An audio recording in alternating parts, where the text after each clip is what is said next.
జీవము కలిగినటువంటి దేవుని కుమారుడు, సర్వశక్తిమంతుడైనటువంటి మన ప్రియ ప్రభు యేసుక్రీస్తు, రాజులకు రాజు ప్రభులకు ప్రభు అయినటువంటి యేసుక్రీస్తు నామమందు మీకందరికీ ప్రేమపూర్వకమైన వందనాలను తెలియజేస్తున్నారు.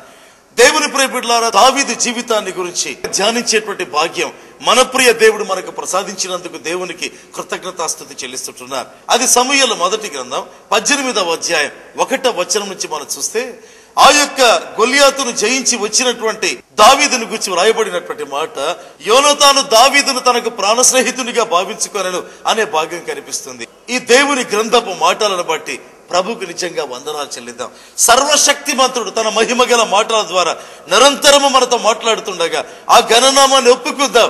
దేవదేవునికి కృతజ్ఞతాస్తుతి ఆరాధన చెల్లించడం ప్రారంభిస్తాం. మరి ఏం జరిగింది? ఒక పేద గొర్రెల కాపరి అయినటువంటి ఒక బాలుడు అకస్మాత్తుగా ఆ దేశపు రాజు యొక్క కుమారుని స్నేహితుడిగా మారిపోవడం, అది దేవుడు ఒక వ్యక్తి జీవితాన్ని హెచ్చించడం. అంతేనా? దేవుని గ్రంథంలో గమనిస్తే పరమగీతం 6వ అధ్యాయం 11 నుంచి మనం గమనిస్తే దేవుని వాక్యం ఏమని చెప్తుందంటే, లోయలోని చెట్లు ఎట్లున్నవో చూచుటకు అడి చెప్పుతూ ఆ యొక్క అనుభవాలను గురించి మాట్లాడుతూ, అక్షోట వృక్షోద్యానమునకు నేను వెళ్ళి తిని అచ్చట తెలియకయే నా జనులలో గనులకు వారిని కలుసుకుంటుని అనేటువంటి మాట కనిపిస్తుంది.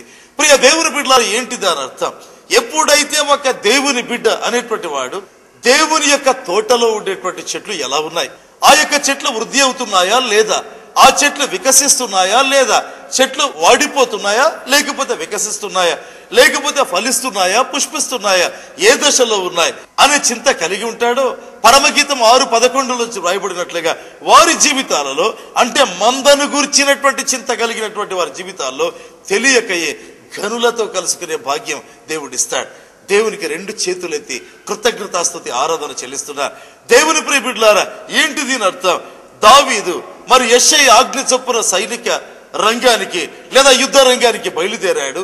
అయితే దేవుని వాక్యం చెప్తుంది, తన చిన్న గొర్రె మందను గురించి ఎంత చింత కలిగిన వ్యక్తి అంటే మరి యొక్క కాపరికి అప్పగించి బయలుదేరాడు.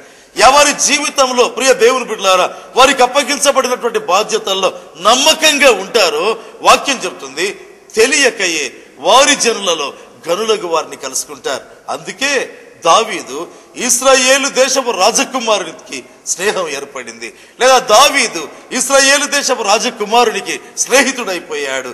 నీ జీవితంలో నా జీవితంలో సంఘముల గురించిన చింత, పౌలన్న మాట జ్ఞాపకం చేసుకుందామా, వీటన్నిటికంటే మించి సంఘములన్నిటిని గురించిన చింత నాకున్నది అన్నాడు.